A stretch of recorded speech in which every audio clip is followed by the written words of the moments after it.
To make things simpler, Ria, let me begin by saying I had plague already, long before I came to this town and encountered it here, which is tantamount to saying I'm like everybody else, only there are some people who don't know it, or feel at ease in that condition.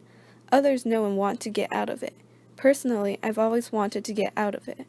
When I was young, I lived with the idea of my innocence. That is to say, with no idea at all.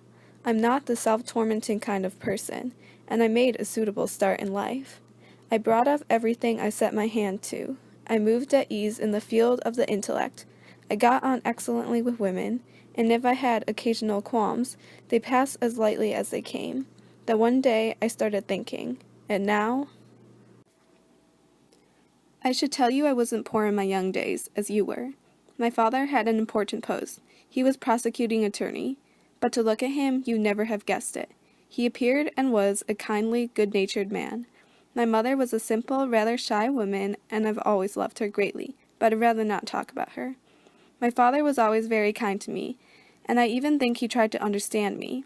He wasn't a model husband, I know that now, but I can say it shocks me particularly. Even in his infidelities, he behaved as one could count on his behaving and never gave rise to scandal.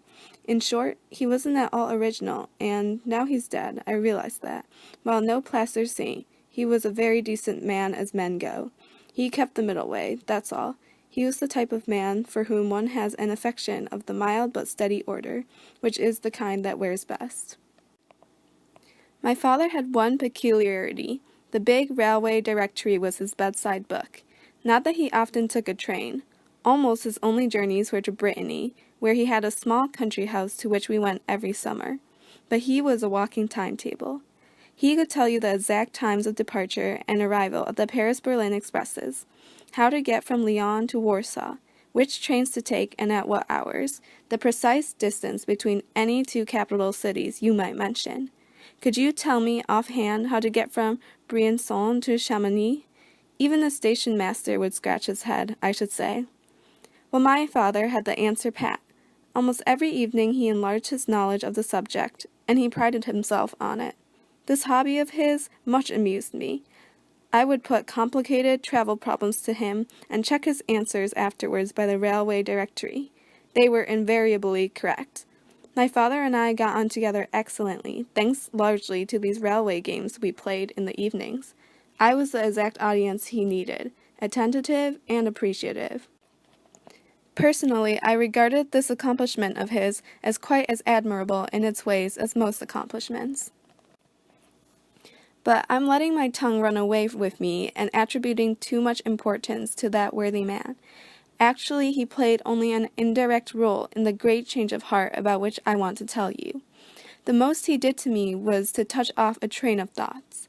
When I was 17, my father asked me to come to hear him speak in court. There was a big case on at the assizes, and probably he thought I'd see him to his best advantage. Also, I suspect he hoped I'd be duly impressed by the pomp and ceremony of the law and encouraged to take up his profession. I could tell he was keen on my going, and the prospect of seeing a side of my father's character so different from that we saw at home appealed to me. Those were absolutely the only reasons I had for going to the trial. What happened in a court had always seemed to me as natural, as much in the order of things, as a military parade or the 14th of July, or a school speech day. My notions on the subject were purely abstract, and I'd never given it serious thought. The only picture I carried away with me of that day's proceedings was a picture of the criminal. I have little doubt he was guilty. Of what crime is no great matter. That little man of about 30, with sparse, sandy hair, seemed so eager to confess everything, so genuinely horrified at what he'd done, and what was going to be done with him, that after a few minutes I had eyes for nothing and nobody else. He looked like a yellow owl scared blind by too much light.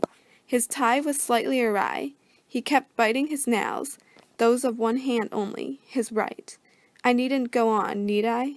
You've understood. He was a living human being. As for me, it came on me suddenly, in a flash of understanding. Until then, I thought of him only under his commonplace official designation, as the defendant, and though I can't say I quite forgot my father, something seemed to grip my vitals at that moment and riveted all my attention on the little man in the dock. I hardly heard what was being said. I only knew that they were set on killing that living man, and an uprush of some elemental instinct, like a wave, had swept me to his side, and I did not really wake up until my father rose to address the court. In his red gown he was another man, no longer genial or good-natured, his mouth spewing out long, turgid phrases like an endless stream of snakes. I realized he was clamoring for the prisoner's death, telling the jury that they owed it to society to find him guilty. He went so far as to demand that the man should have his head cut off. Not exactly in those words, I admit. He must pay the supreme penalty was the formula. But the difference really was slight, and the result the same. He had the head he asked for. Only of course it wasn't he who did the actual job. I, who saw the whole business through to its conclusion, felt a far closer, far more terrifying intimacy with that wretched man than my father can ever have felt.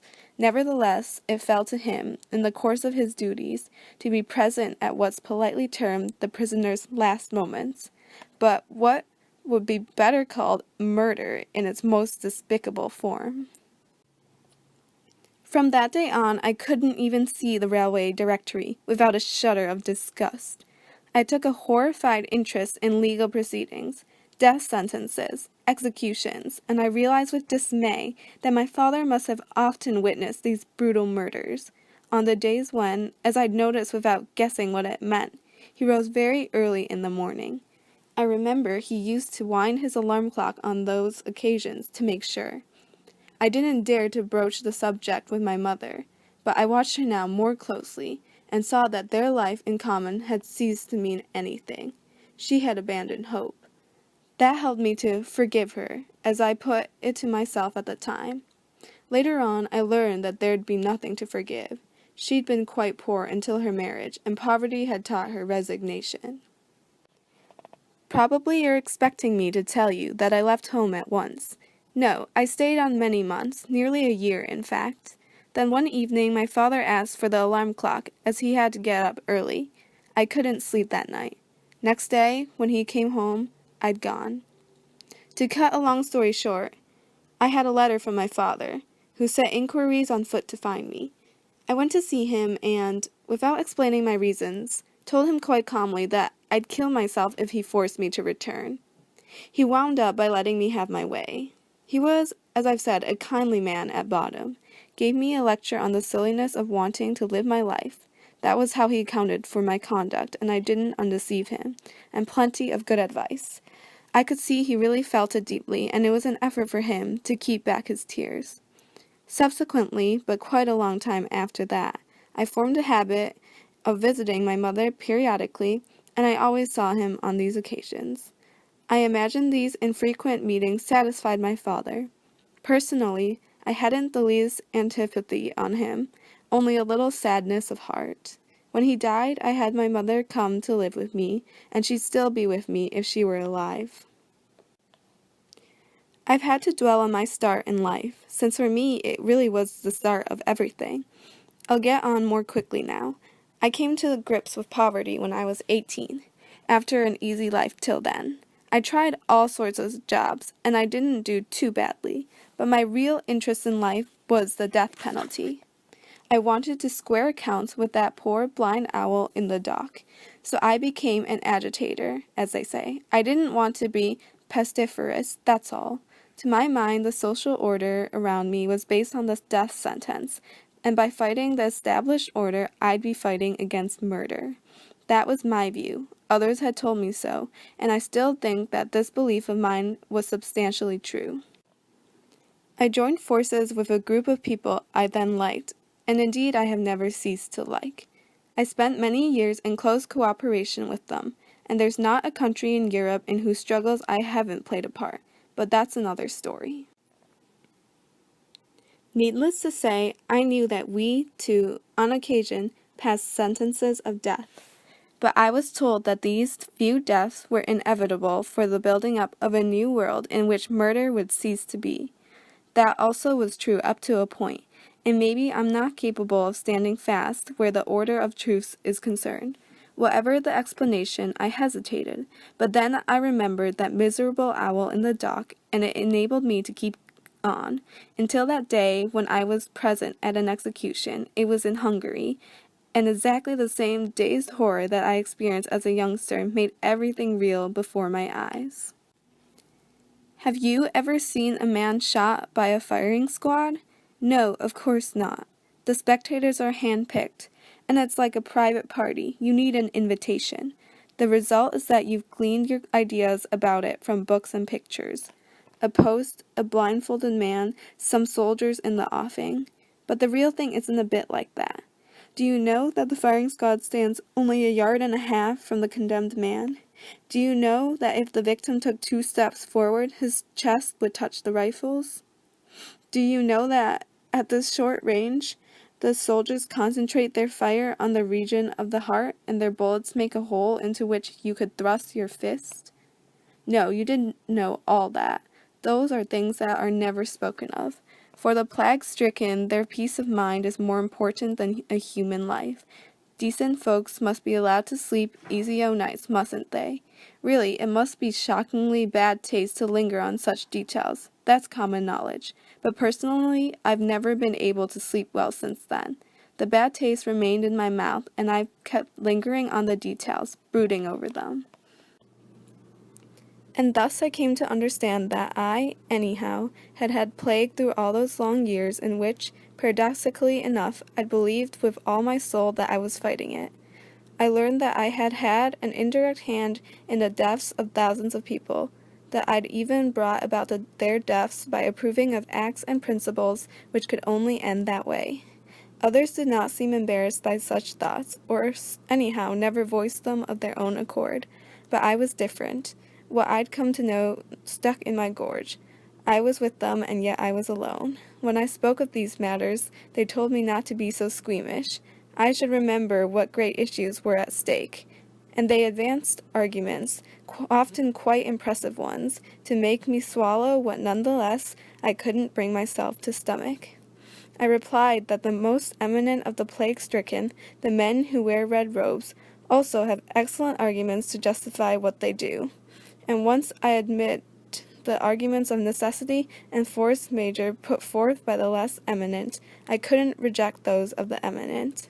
To which they retorted that the surest way of playing the game of the red robes was to leave to them the monopoly of the death penalty. My reply to this was that if you gave in once, there was no reason for not continuing to give in. It seems to me that history has borne me out. Today, there's a sort of competition who will kill the most. They're all mad over murder, and they couldn't stop killing men even if they wanted to. In any case, my concern was not with arguments.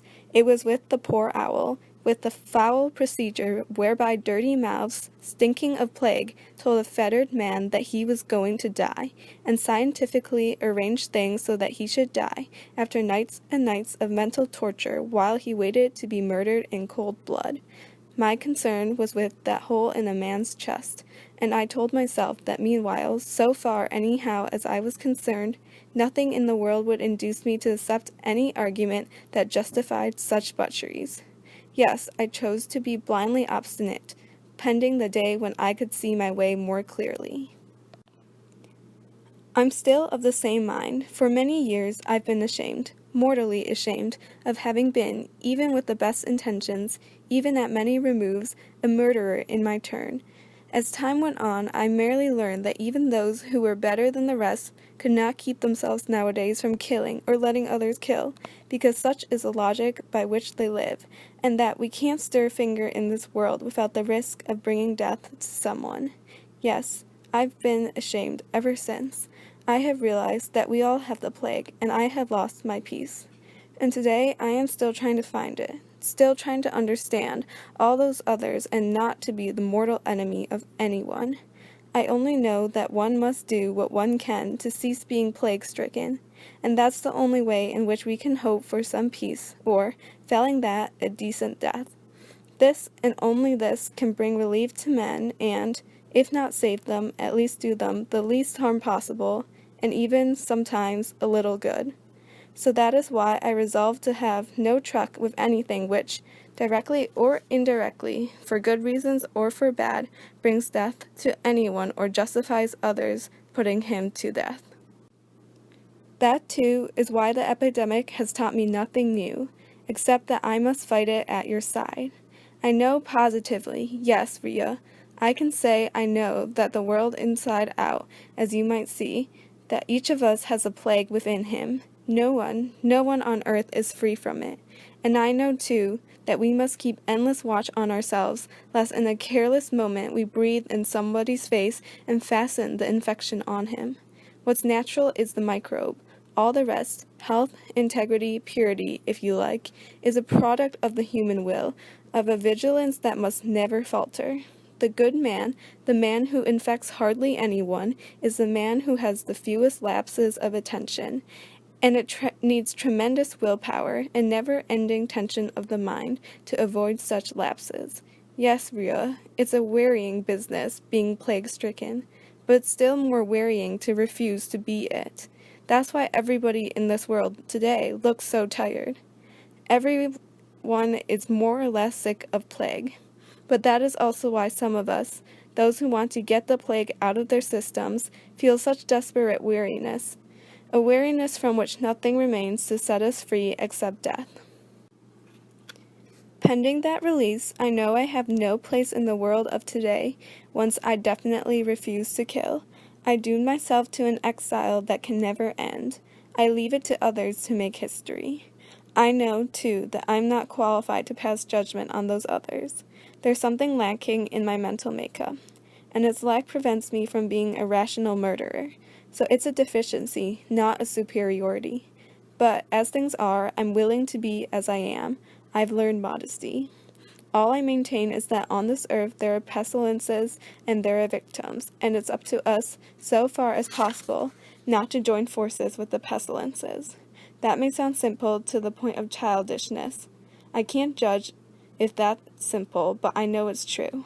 You see, I've heard such quantities of arguments, which very nearly turned my head, and turned other people's heads enough to make them approve of murder, and I'd come to realize that all our troubles spring from our failure to use plain, clear-cut language.